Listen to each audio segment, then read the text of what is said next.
Fii atentă, stop. Oprește-te un pic și uită-te în interior tău câți stimuli vin în momentul acesta asupra ta.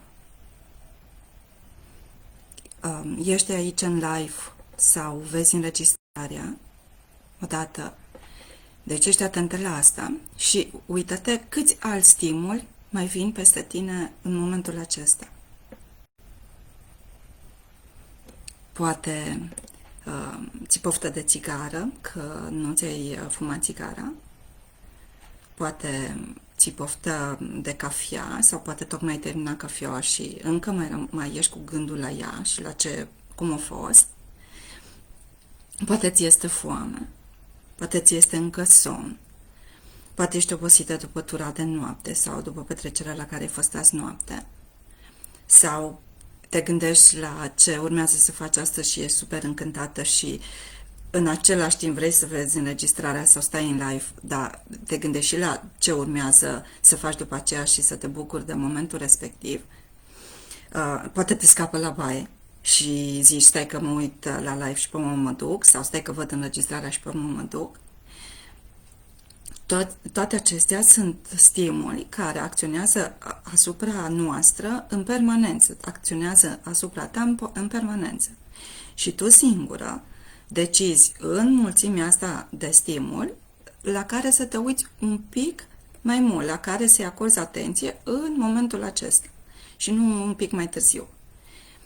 Asta se întâmplă în fiecare clipă și în momentul în care noi suntem conștiente de lucrul acesta, înțelegem câte lucruri ne stimulează nouă și ne cer nouă atenția atunci când facem ceva. Da? Foamea, dorul de ceva, că vrem să mergem la baie, că vrem să mergem la petreceri și să termine repede lucrul pe care îl facem. Ce alte sunete mai auzi de afară, claxonează, gălăgie, merge muzica, toate astea vin asupra noastră. Sau ne mai stimulează și ne mai atrag atenția mesajele care încep să intre pe telefon. Sau aștepți un mesaj și uite, n-a venit și te tot gândești când îmi scrie și nu ești atentă și la telefon, dar ești atentă și la momentul respectiv. Astea sunt lucruri, triggeri care ne atrag atenția și vor să ne uităm la ei. În felul acesta suntem bombardați în fiecare moment de stimuli care vor atenția noastră și noi decidem în mare măsură la ce anume ne uităm.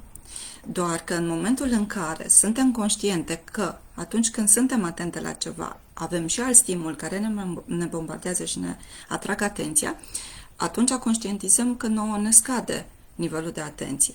Da, vreau să fiu atentă să stau în live, da, vreau să fiu atentă să văd înregistrarea, da, vreau să fiu atentă să prind branula, vreau să fiu atentă să scriu condica. Numai că exact în același timp am și alți stimuli care vin asupra mea și care vin și mă opresc vor atenția mea.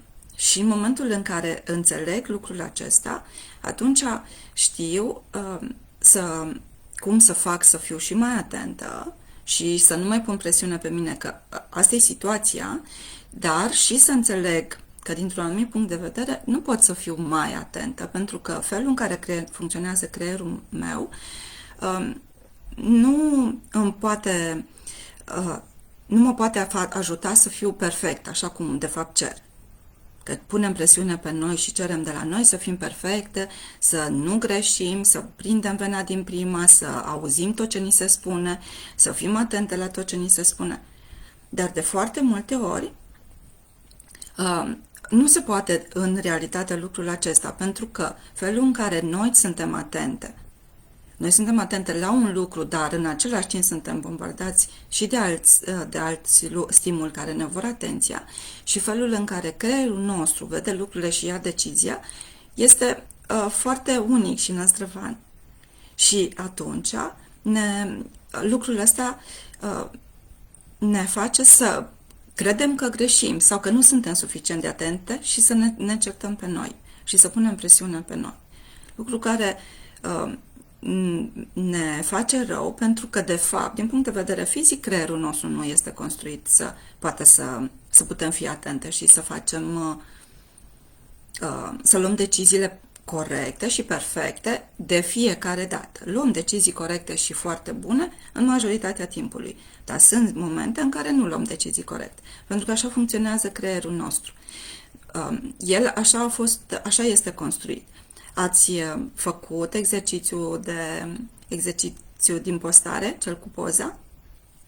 Dacă nu l-ați făcut, să vedeți, dacă vedeți ambele, și femeia tânără și femeia bătrână, atunci să vă uitați la postare, la fotografie, ca să știți despre ce vorbesc și să conștientizați că, de fapt, cum vede creierul nostru. Exercițiul ne ajută să vedem că știm că informația este acolo, doar câteodată putem să o vedem.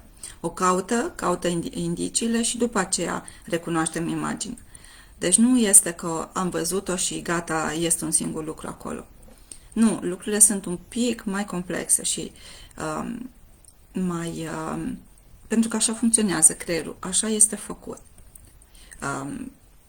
Organele de simț sunt cele care ne ajută să înțelegem cum vine informația, ne ajută să înțelegem ce este în exterior, da? Și cum vine informația la noi, organele noastre de simț, văzul, auzul, simțul tactil și restul lucrurilor. Organele de simț preiau informația brută din exterior, din mediul exterior și o duce în mintea noastră. Și noi avem, ca să înțelegem ce am văzut, trebuie să avem în mintea noastră, ne ajută să avem în interiorul minții noastre o reprezentare a lucrului respectiv. Dacă noi nu o avem, noi nu știm ce face. Dacă vedem un stativ de perfuzie și nu am învățat sau nu am văzut cândva că pe stativul de perfuzie pui punga și atașezi perfuzia, pui acolo și susține perfuzia în timp ce facem tratamentul la pacient, noi nu să știm la ce îl folosim. Asta înseamnă că pe noi ne ajută să avem o reprezentare a lumii interioare. Deci când avem în mintea noastră ce înseamnă lucrurile respective, atunci știu. Dacă vedem pentru prima dată, de exemplu, un dispozitiv la spital sau la servici, nu știm cum funcționează. După ce învățăm să-l folosim, o să știm ce reprezintă lucrul respectiv. No. Deci atunci când atenția noastră este îndreptată asupra unui lucru, ca să iau decizia ce este lucrul respectiv, trebuie să fiu... ca să iau decizia ce este lucrul respectiv, trebuie să am reprezentarea lui în interiorul minții noastre. De exemplu, dacă o să văd o pisică că aleargă un cățel, este un pic mai ciudat. Dacă văd o pisică că aleargă un șoarece, știu că, dom'le, asta fac pisicile, vânează șoareci și să-i mănânce sau să joace cu ei. Asta înseamnă să înțeleg ceea ce văd și să există o reprezentare în interiorul minții mele. Acum, în momentul în care suntem conștiente că acolo unde ne îndreptăm noi atenția, acolo reușim să vedem lucrurile și în momentul în care suntem conștiente că în fiecare secundă noi suntem bombardate de zeci sau sute de alți stimuli și în funcție de cât de mare este unul din stimuli, atâta atenție o să-i dau eu. Și în momentul în care o să înțelegem, de exemplu, că creierul meu vede un lucru și îl interpretează cum îl vede la momentul respectiv și exercițiile din postări o să vă arate că poți să vezi două lucruri total diferite în aceeași imagine dacă te uiți din perspective diferite și dacă te uiți și cauți și cealaltă imagine. Pentru că așa funcționează creierul. El știe că este ceva acolo, vede că este ceva, caută indiciile și pune etichetă. Dacă te mai uiți încă o dată, că îți spune cineva, vezi că este încă ceva, vezi și cealaltă imagine. Vezi o femeie tânără și până vezi o femeie bătrână în exact aceeași imagine. În momentul în care conștientizăm că, de fapt, așa funcționează creierul nostru, în momentul acela nu mai punem presiune pe noi și nu ne mai certăm că suntem defecte, că am uitat, că n-am reușit să ținem minte, că n-am reușit să fim suficient de atente. Cum de ne-a scăpat lucrul respectiv, cum de am uitat perfuzia, cum de am uitat să-i scriu medicamentele pe condică, cum de am uitat ce mi-a zis medicul. Pentru că așa funcționează, așa funcționăm noi. Memoria de scurtă durată este cea care iese de scurtă durată, intră puține informații pe ea. Atenția este cea care mă ajută să stabilez la ce mă uit, dar și atenția, exercițiile din postări să vă arate și atenția și ea, odată văd creierul la ce se uită, interpretează ceva, după aceea mă uit la aceeași imagine și văd altceva și în momentul în care conștientizăm că, băi, așa funcționează creierul meu, eu sunt atentă în măsura în funcție la ce dau atenție în momentul ăsta și iau decizia în funcție de ce știu că am văzut la momentul acesta. Și exercițiile din postură să vă arată că poți să te uiți și să fii convinsă că ai văzut o femeie și de fapt să nu fi văzut o femeie tânără și să fi văzut o femeie bătrână. Și vor mai fi postări în fiecare zi cu câte un exercițiu, cu câte un exemplu, ca să înțelegem cum funcționează creierul nostru. Și în momentul acela să nu ne mai certăm și să fim răbdătoare cu noi, că noi funcționăm foarte bine. Doar că ne-am cerut să fim perfecte, să nu greșim niciodată, să fim foarte bune. Pentru că așa este societatea în care trăim, pentru că ăsta este mediul în care am crescut, pentru că noi am văzut că atunci când facem lucrurile foarte bine și fără să greșim, atunci ne simțim foarte bine noi în interiorul nostru și ceilalți ne văd într-un anumit fel. Și e normal să vrem să fim văzute în felul acesta. Și din cauza asta cerem să fim tot timpul perfecte și foarte bine. În momentul în care înțeleg că eu, din punct de vedere fizic, creierul meu nu este construit ca să pot să fiu atentă și perfectă în fiecare moment. Pentru că așa este construit, în momentul acela las garda jos, nu mai pun presiune pe mine și pot să mă concentrez altfel la lucrurile pe care le fac. Pentru că atunci nu ne mai certăm, nu ne mai punem presiune pe noi și nu mai spunem că, uite, cum de am greșit, de ce n-am fost suficient de bună, de ce n-am fost suficient de atentă să țin minte. Pentru că așa funcționează creierul și pentru că aia am văzut la momentul respectiv. De ce sunt importante exercițiile, postările acelea, să vedeți exercițiile, fotografiile și imaginile, ca să înțelegeți cum funcționăm de fapt. Să conștientizați fiecare cum funcționăm și ce se întâmplă în interiorul nostru.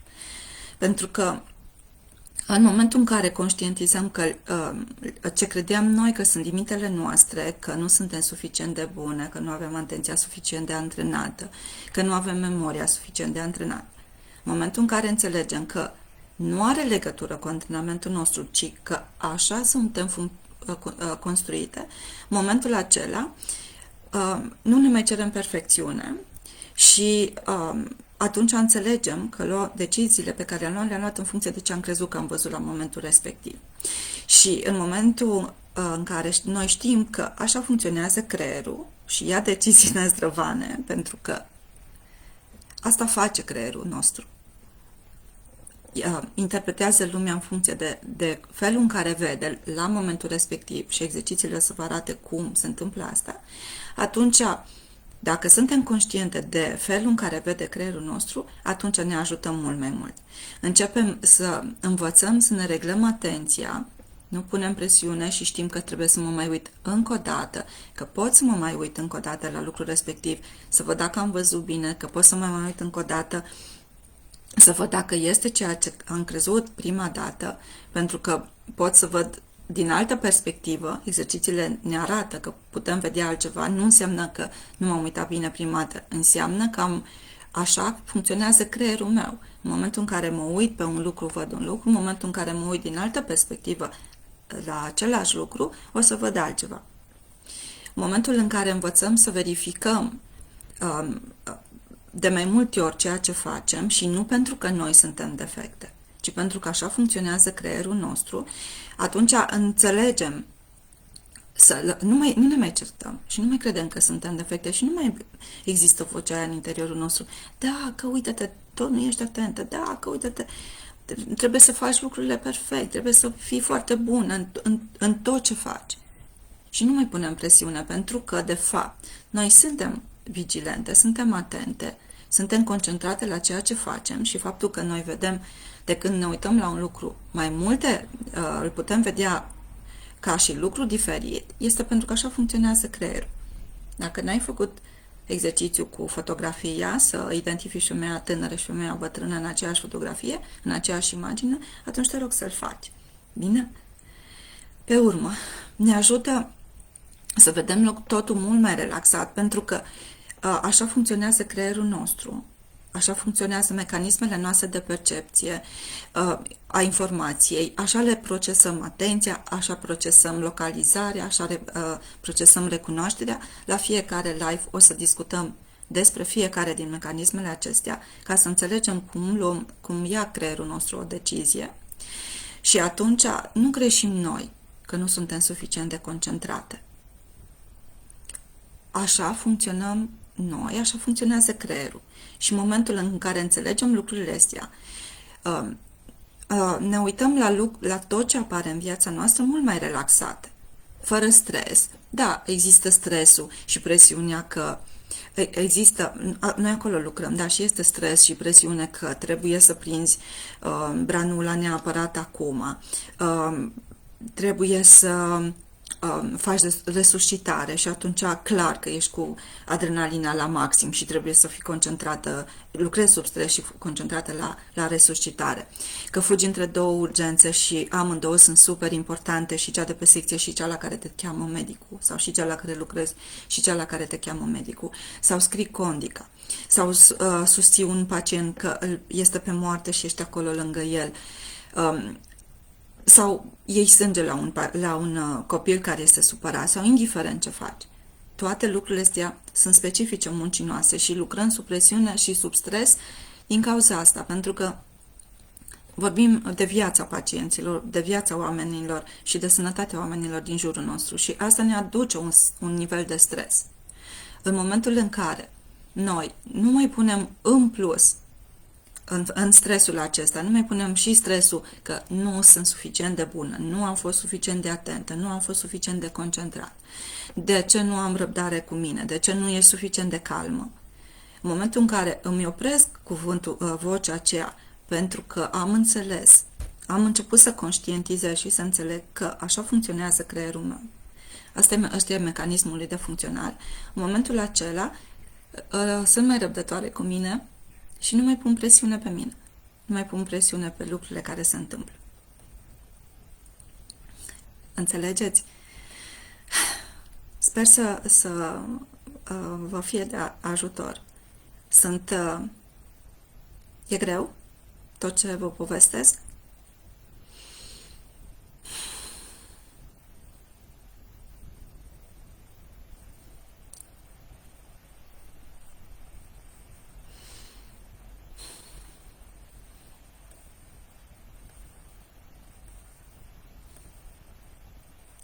Sper să vă fie de folos și să nu vă fie greu. Foarte util. Doamne, mă bucur mult de tot că sunt așa. Să le puneți în practică și să aveți mai multă răbdare cu voi. Toate să avem mai multă răbdare cu noi.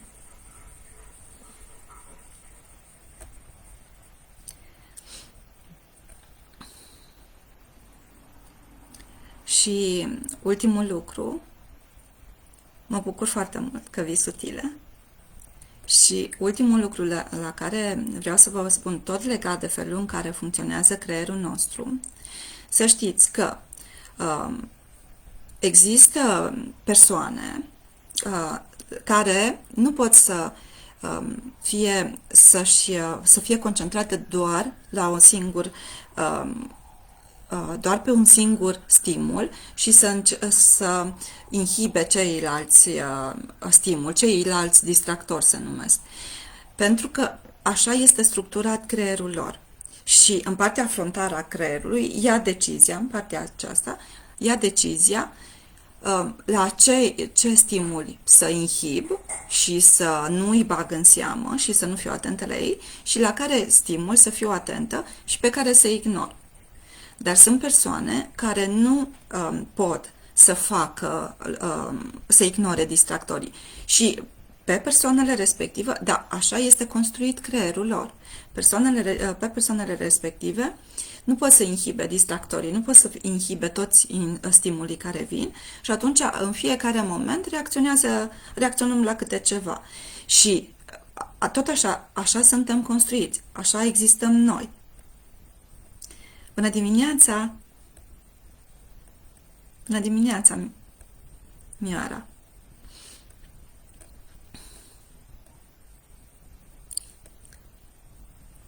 Mă bucur că ați intrat, Doamne. Vă mulțumesc foarte, foarte mult pentru că ați intrat și să vă fie de folos.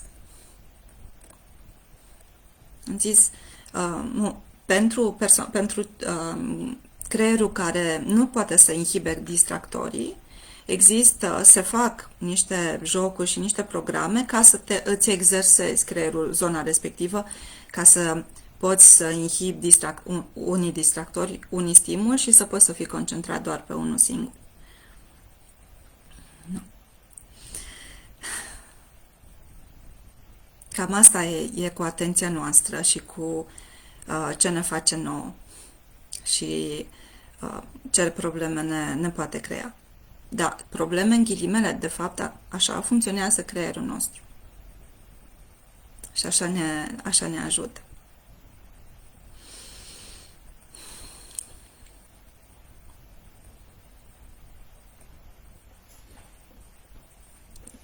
Mă bucur că sunt foarte utile și sper să vă fie de folos. Vreți să mai pregătesc după ce termin cu partea de concentrare și alte materiale? O să fie și cei cu agresorii. Și pe urmă, ce alte materiale mai vreți? Sau ce alte probleme ați mai avut voi?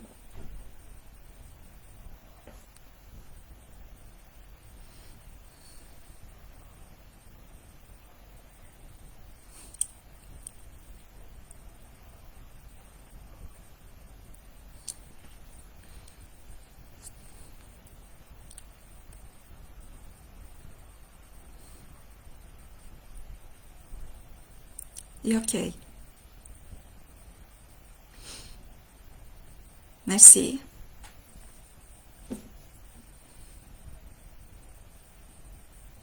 Sper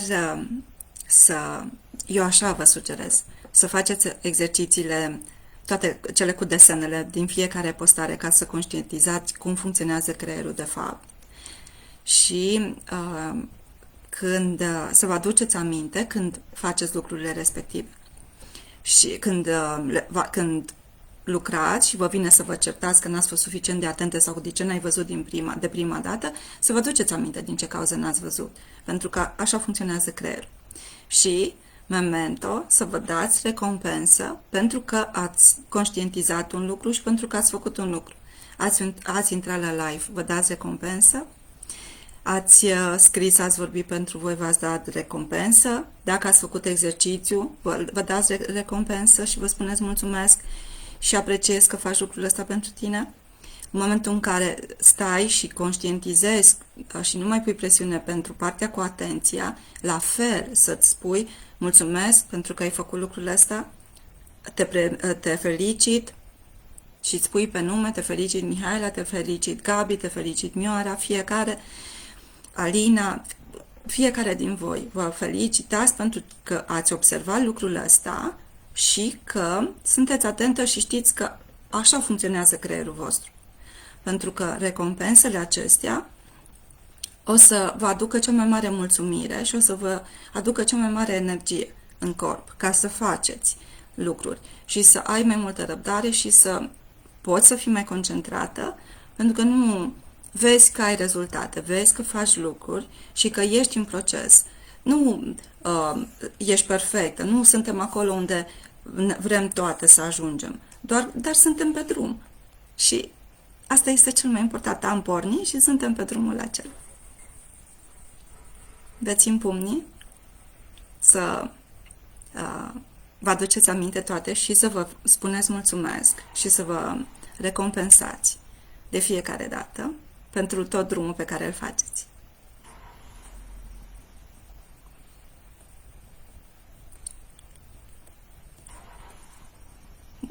Cu drag la toată lumea.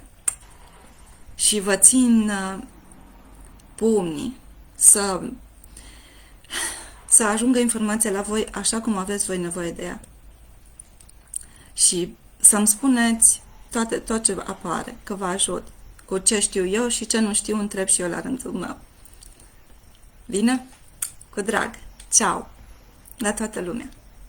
Și mulțumesc frumos pentru că ați intrat live și pentru că veniți și că vă uitați în înregistrări. Ceau!